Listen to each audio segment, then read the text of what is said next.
Welcome to another episode of How I'm Building This, where we interview startup founders that are in the thick of building their businesses. We learn from their mistakes and get practical tips to overcoming challenges. Today we have Alex from Slang. What's up, Alex? Thanks so much for giving us some time today. How are you? Hey, good to be here. Thanks for having me, Prateek. And I'm doing well today. Yeah. Awesome. How, Alex, before we, of course, jump into the business, would love to learn who's Alex, where did you grow up, and, what really got you into entrepreneurship? totally. So I'm originally from LA, lived in LA until I was 12 years old.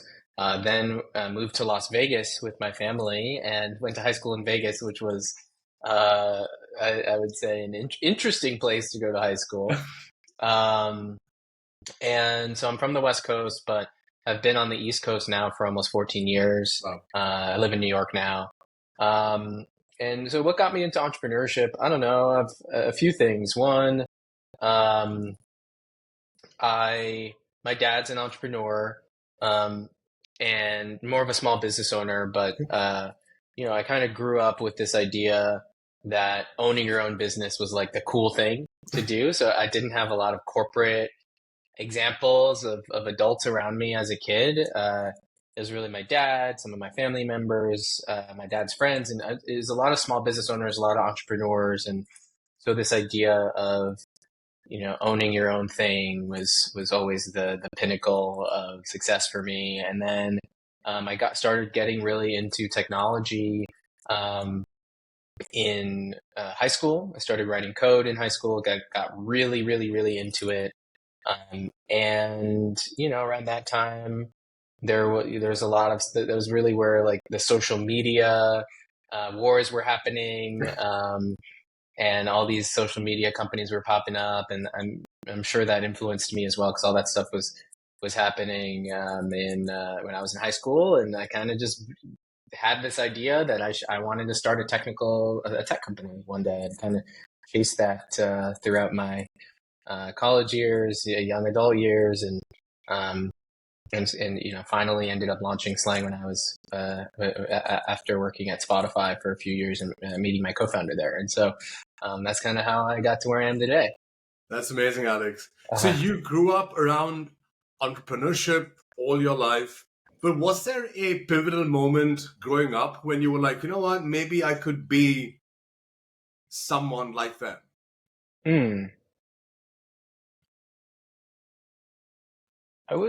There probably was a pivotal moment, but I'm struggling to think of it. I think just growing up, I always um, loved tackling challenges, and I also had very broad interests. So I was interested in tech and business and many other and languages and like many things. And I just thought that entrepreneurship was, the starting a company really requires you to wear like every hat in the early days, and even as you go along, you still have to wear many hats as you grow. And I just loved that like idea of having a job where you have to wear a lot of hats. It's very dynamic, but also very challenging. Sure. Yeah, I think that's kind of how I think about it. But there was a pivotal moment in starting the business, which we can talk about.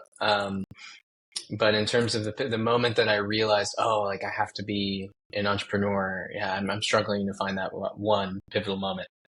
Awesome. So what was that pivotal moment in starting the business? Right. So, there was one very pivotal moment, which was when my co-founder and I entered a Hack Week competition at Spotify together. So we were on the same team at Spotify. We were both data scientists there, although my co-founder has a deeper background on the engineering side than I do, has way more experience there than I do. So we felt like we had complementary skill sets, and we wanted to enter a Hack Week competition together. And so what we did is we built a voice AI, like prototype, like a Spotify voice AI application. And it did really, really well in the competition. And one of the most senior leaders at the company actually decided to pick it up as a project and explore commercializing it. And that was, that was really good validation. So that my co-founder and I, in that moment, were like, whoa, we're a good team. Like if we can build something that is good enough for Spotify to potentially explore, like we probably have a good shot at starting something on our own. And so that was really the turning point for us when we decided, hey, we wanted to partner with each other. We wanted to build something together. And we also fell in love with voice AI technology through that project and through, other work that we were doing at Spotify. So that was the big pivotal moment. I would say there's another pivotal moment too, where a few months after that, I had lunch with my aunt who was running a hair salon at the time. And she was telling me how hard it is to answer phone calls. It's like a pain. It's a pain as a small business owner to answer every phone call. You lose a lot of revenue because you just can't answer every call. And it frustrates your customers too when you can't answer every call. She was getting very emotional, frustrated, talking about how annoying this problem is. So I was like, wow, this seems to be a big problem. I'm sure other small business owners have this problem too. And so from there, went and spoke to hundreds of other small business owners and realized that all of them struggle to answer their phone calls, and the existing tools that are out there in the market just are pretty outdated. We sell to restaurants. 50% of restaurants still use landlines. And and so there's like no automation, there's no sophistication, and there's just a lot of opportunity for AI to help these businesses communicate better. Yeah, that's for sure. Mm-hmm. You said that you love tackling challenges. Of course, I saw that you'll have raised a sizable amount in terms of a Series A last year. This year has just been such a tough funding environment. So, what were some of the things that y'all had done to ensure that your raise would be successful? Yeah, so we raised our Series A a little over about a year and a half ago, and we definitely were in the depths of a tougher market back then, and we definitely benefited from being an AI company. So there's lots of eyes on AI right now, obviously, but there's a lot of noise too happening in AI. So there are some investors that just don't know how to think about how AI is unfolding or what's going to happen in the future, and they're kind of just staying out of it, or they're just too afraid of how quickly things are moving. We did see a little bit of that. There's some risk aversion. But I mean, more broadly, at this point, I think I've raised, so far we've raised 20 million. I think I've done at least 4 rounds. And I definitely have made some mistakes along the way. And I think what I would share are the following points. One, I would focus on I would invest upfront in figuring out who are the best fit investors. So you shouldn't be talking to investors that are a bad fit. Even a lot of investors will meet you and hear your story and review your deck and review your financials. They're just trying to learn what's going on in the market, but have no intention of investing. So you want to make sure you're spending 0 time with those investors that are just going to waste your time and aren't going to invest. So the question is, how do you understand whether someone's a good fit investor or not? A few ways. One, you can actually look at their website and their portfolio of companies that they've invested in. And you should see companies that share some commonalities with you, whether it's industry or business model or whatever. There should be some common thread between what they've invested in and what you are. Another thing you can look at is, are they publishing thesis pieces on specific industries or technologies, et cetera, and do you fit into that? That's another way to look at it. You also have to look at stage. That's a really big one. Do they actually invest in companies of your stage? Critical, because there's a lot of funds that are later stage that just want to get to know earlier stage companies so they can track them. Waste of time for the most part. So you really need to get to the bottom of, are they actively investing in companies like yours at your stage? And if you take an intro meeting with someone, you can directly ask them, like, how many term sheets have you written over the past 2 quarters, or how many deals have you done over the past 2 quarters? And it's not going to be a ton. Sure. And so you can be like, you can ask them to go through all those deals. Like, what stage were they? How much did you guys invest? And if you're not seeing a lot of similarities between what they've been investing in and the stage you're at or the type of company you are, then it's probably not going to be a good fit. Now, of course, there's exceptions. I'm generalizing here, but that's just one thing to keep in mind. Like, it's more likely that they're gonna not invest than they will invest if they haven't recently invested in companies like yours. And then the third thing you can do to qualify investors is figure out what investors other founders have worked with, or talk to founders in your space, talk to founders at your stage. Sure. Or maybe one stage of, actually what you want to do is one stage ahead. Try and talk to founders that are one stage ahead of you, like, meaning, like, if you're a seed stage company, Series A founders, and talk to them and figure out which investors backed them. And that's another really good way to figure out, like, who's active, who's investing in similar companies to your company.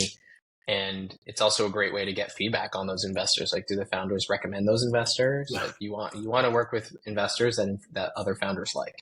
Yeah, that's for sure. Mm-hmm. So as someone who has raised $20 million, what's really the toughest piece of being a venture funded founder? The toughest part of being a venture-backed founder, I just think that if you go on the venture track, which is not for everyone, Yep. you have to grow at a certain rate. You just have to. And so, I think that's the biggest challenge for us. We think it's the right path. We're selling a really innovative technology in a huge market, and we think that we can achieve that type of, we are and will continue to achieve that level of growth and velocity. But if you're not wanting to grow that fast, VC is not the right path, because the expectations are you're gonna triple, double, right? And often, the expectation can be even more than that. And so you really need to believe that, like, that's what you want to do, and that's what you can do if you're going to go down the venture path. I see that. That's fair. Alex, I'd love to get your take on hiring. I think startups from the outside look so sexy. Right? They're like, this is going to grow super fast, acquisition will happen, and we'll all make a quick buck, which is far from the truth. So I'd love to understand from your perspective, someone who is thinking about working at a startup, if they are thinking about working at a seed-funded startup versus a Series A funded startup, what are some of the things that they should be thinking of? So for joiners, for folks that want to join startups, so for joiners, I would think about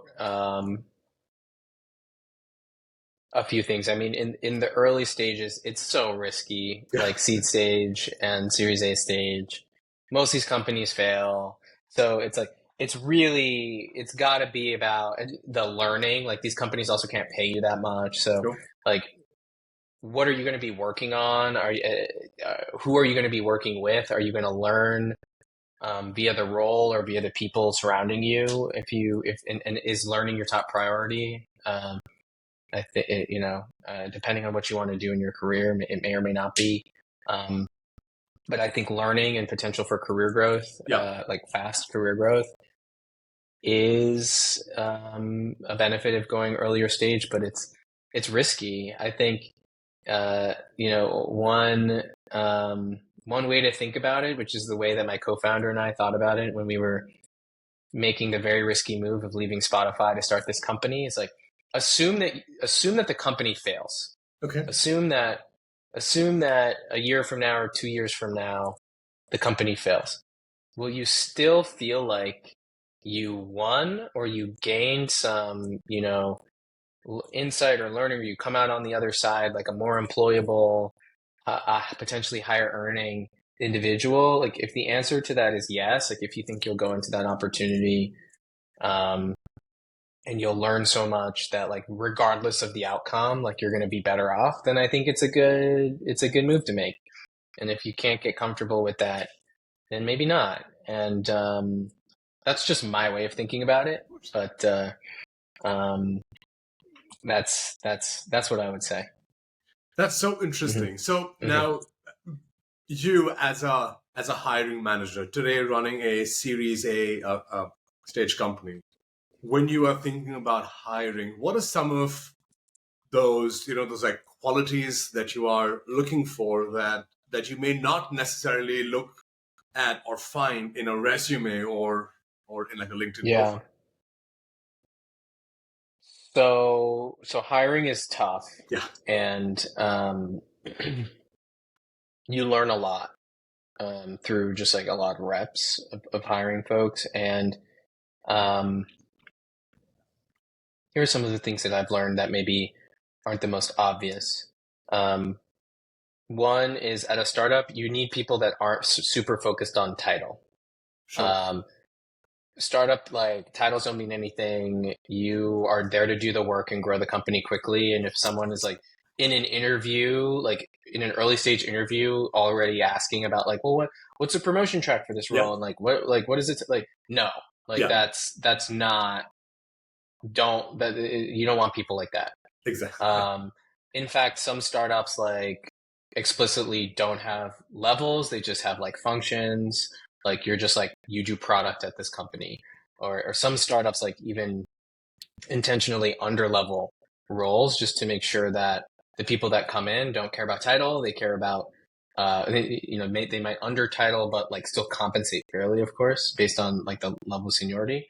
That's a thing because like you don't want people that are overly focused on title and so Yeah, focused on themselves. You want people that are focused on driving results for the company and realize that if they drive results for the company, then they will be better off in their careers. That's how it actually works. Like you become more senior and more valuable by driving results, not by just like arbitrarily being given a title, I right? see Like that. so that's one. Look for people that aren't super focused on title. Number two, um, really think about what is the culture that you want to have and find people that like fit into that. And culture's so tough because it's kind of like it's ever evolving as you grow a company quickly. But I'd say some of the dimensions that I've noticed really matter are um, uh, and maybe they're related, but they're like number one, like level of collaboration. So Okay, like, do they like to work collaboratively or do they like to work independently, more in a siloed fashion? Depending, I'd say most startups skew more towards the collaborative side of things because you kind of have to be when you're building something from scratch. But um, there are some startups that have more like siloed, hierarchical models, and okay.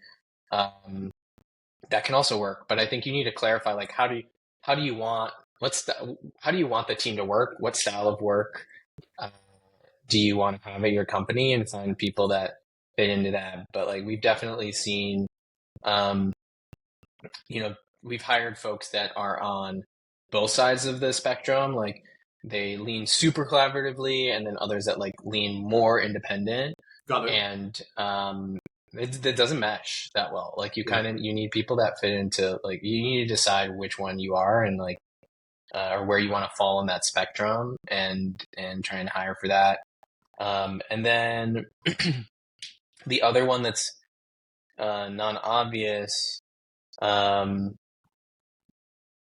is well, actually, maybe obvious to some folks, but it's management experience. So um, there's lots of folks that have management experience, have a lot of management experience, but aren't necessarily the best managers. For And so, sure. right? And so, like, you really need to do your back channels. You need to like back channel, especially managers, back channel not just their peers, not just their previous managers, but also back channel people that have worked for them Got it. and see how it was like what it was like to work for this person. And when I say back channel, for those that aren't familiar with that phrase, is basically a backdoor reference. So if you're interviewing someone, you literally go on their LinkedIn, see who you have in common or who they've worked with in the past, and like you ping those people directly and ask them for some feedback. Yeah. And we've learned a lot of things through those back channel references, both good and bad. But I can't recommend them highly enough. Super important. Awesome. Mm-hmm. Alex, I'd love to jump into the business and of course what you all are working on today. When I looked at the website, it said Voice AI built for restaurants, and it's so self-explanatory that I was like, you know what? Let me have you as the expert really explain what that truly means from a restaurant perspective. But I'd also love to just sort of learn from your side, like what really got you here. Yes, you like alluded to the fact that you were speaking with your aunt once, and that's where it sort of started to perhaps formulate. But we'd love to learn, we'd love to learn as in both sides. For sure.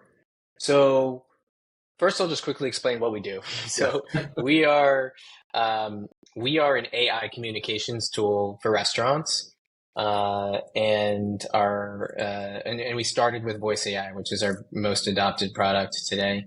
What our product does is it answers the phone for a restaurant, and it can do things like book a reservation, change a reservation, answer common questions about the restaurant, answer questions about the menu, dress code, all those types of policies.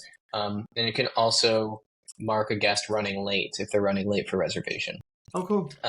For restaurants that take reservations, 60% of their phone calls on average are related to reservations. And so we help automate a meaningful percentage of their phone calls. And the other important stat is that over 50% of phone calls are missed on average by restaurants. So you've probably experienced that if you've called a restaurant recently. And restaurants are in the hospitality business. It's not good hospitality to like ignore half of your customers. So our vision is that AI is gonna really help usher in a new wave of amazing hospitality experiences. And we're not about like replacing the human touch, like that always needs to be there. We're about using AI to fill in the gaps in the experience today, of which there are many. Yeah. Mm-hmm. I can imagine. Yeah. So that said, though, I mean, as you all were building this, how did you all go about winning your first few customers that were willing to, of course, pay you to solve their problem? Yeah. So when we first started the company, we were industry agnostic. We weren't focused on restaurants. Okay. But it was still a voice AI product. So our initial thesis was, let's bring voice AI to SMBs. Okay. And so we were open to working with any type of SMB. The first handful of customers came from friends of friends, like connections, really like network based. And then I would say once we got to like 5 to 10 customers, like still kind of network based, but we really started doing a bunch of outbound, really just like cold emailing a bunch of people, seeing if they wanted our product. Yeah. And we were able to, get people to hop on the phone with us and buy the product, which is pretty crazy. But yeah, you just need to do a high volume. You need to reach out to a lot of people. But yeah, our first 100 customers were just straight cold email outbound. And there's different strategies. You can also, one strategy in the early days that folks often do is they just talk to a bunch of people just for research. Yeah. Like, hey, I'm working on this startup. I'd love to interview you. And, once you dig into their workflows and their problems, oftentimes, sometimes those meetings might convert into sales conversations as well. So that's like when you're really early, you can kind of treat many of those conversations as just like research. And if they're really interested, so they might pull you into a sale, which happens. Mm-hmm. Yeah, that's for sure. So you won your first few customers that were mainly SMBs, very general.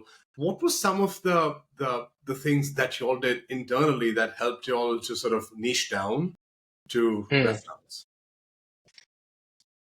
Yeah, so it's a good question. For us, we felt we were starting to feel the pain of there just being like too much uh, noise in our go-to-market strategy, just because we were too widely focused, and um, we hypothesized that things would get much easier if uh, if we um, if we focused on a more narrow customer segment.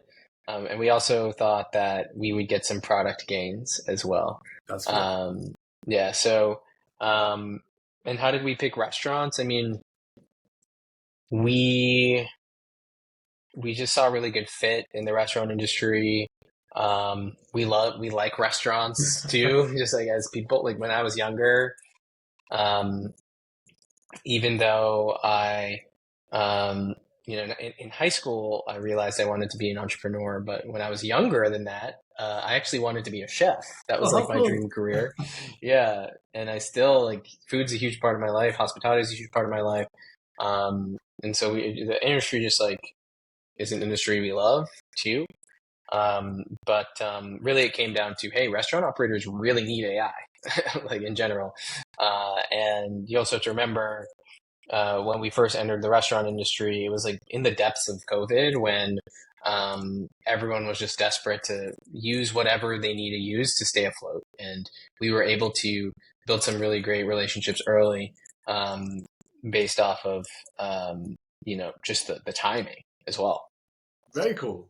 So that said, though, now today, as you think about your go-to-market, which is, of course, specifically focused on restaurants, how are you thinking about inbound versus outbound? I'm thinking about it a lot, but I think I mean, the way we look at it is not so much inbound versus outbound. We look at it more channel by channel, and some of these channels are kind of like in between. Like for example, events. Like, is that sales driven? Is that marketing driven? It's kind of like both sides of the house have have some involvement in that motion. For us, we really think about just like what are the right ways to get in front of our audience. And restaurants love to go to shows. Yeah. They like to meet in person, so we try and be in person as much as we can. Okay. We do a lot of thought leadership content, and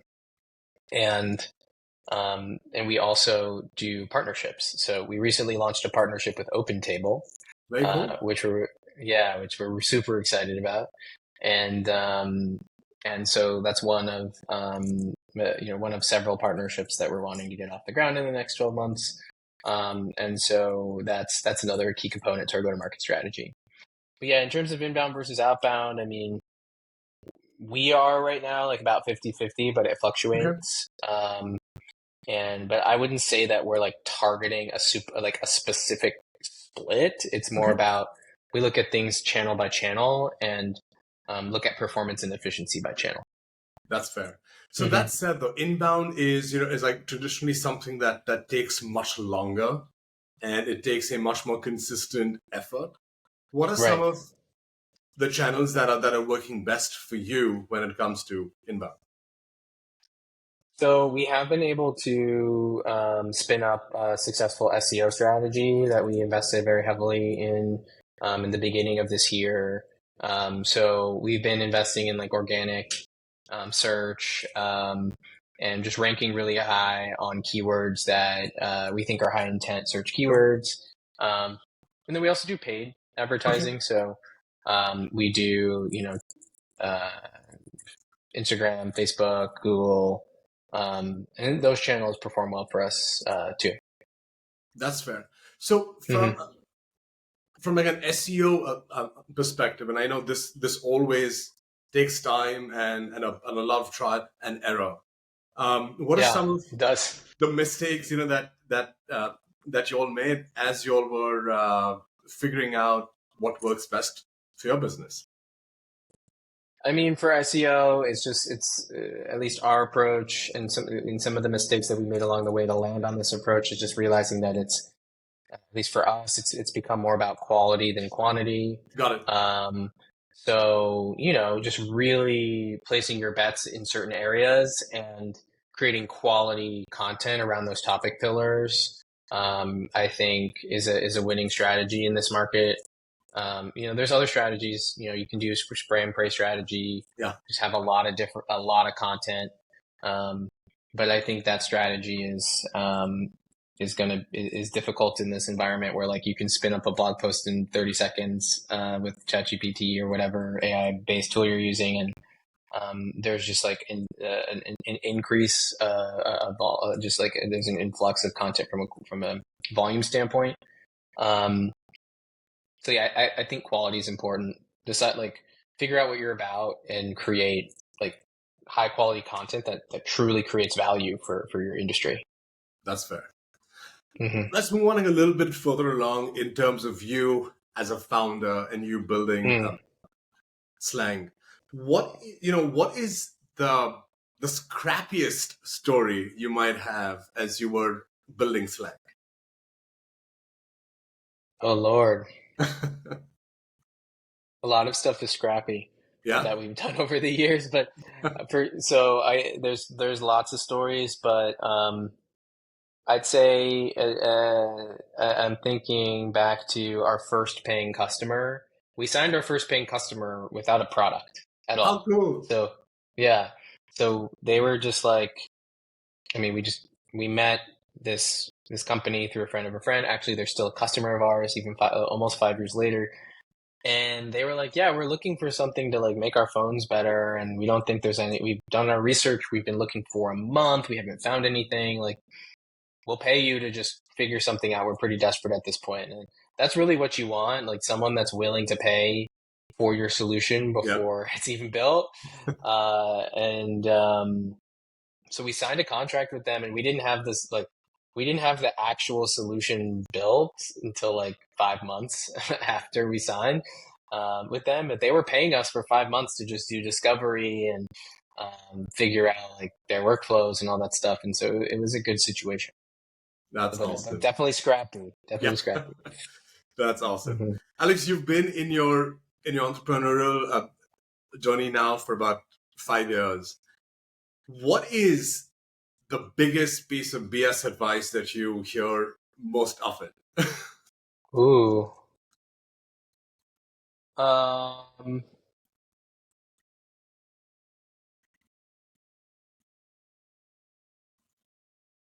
I think I'm going to be a little cliche for the moment because this is a very viral, I would say, take at this point. Maybe not necessarily a hot take, but there's all this talk about founder mode, right? About Yes. being in the details and being in the weeds, um, and I think in the early stage you kind of do need to be like that. And so that gets to the advice. I think like the advice that some people say is like you need to just hire amazing leaders and kind of let them run, and that's not the case in the early stage. Like you need to let people run, but you also need to be in their stuff and like help guide. But from a guidance and feedback perspective, you in the early stages you cannot just like hand stuff to people and expect like a quarter later it's going to be done right. You need to be like in it, and so. And I'm not sure if that's like, and I don't, I don't know that if that's like bad advice, but I think it's interpret the advice of like letting people, like hiring good people and letting them do their thing is interpreted, I would say probably frequently as like, just hire people and let them do their thing Yeah. actually, but like no, like you want to give people as much autonomy as possible, but in the early days as a founder, you need to be like in the details at all levels of the company. It's just too risky to not be. And like in theory, you got to the position of being a founder and getting to hire all those people because you're good at making decisions, right? So if you do have that strong decision making ability and good judgment, like why remove that from the decision making of the company? Like be involved in the decisions, so that's my take. That's absolutely fair. Alex, this has been Hmm. so much fun, such great learning. What's next for you and for Slang? We're just continuing to grow. Yeah. So we are, yeah, we work with over 1,000 restaurants, 47 Amazing. states all across the U.S. And so we're on our way to 10,000. That's amazing. That's so cool. How can folks keep up with you and the business? Totally. So you can follow me on LinkedIn, follow me on Twitter. On LinkedIn, I'm Alex Sambvani. It's my first and last name. On Twitter, my handle is Sambvani. Um, and yeah, if I can be helpful to anyone, feel free to shoot me an email as well. I'm at alex@slang.ai. That's amazing. Alex, once again, thanks so much for your time today. This has been a lot of fun and a lot of learning. Awesome. Happy to do it. Thanks for having me. Absolutely. Thank you so much.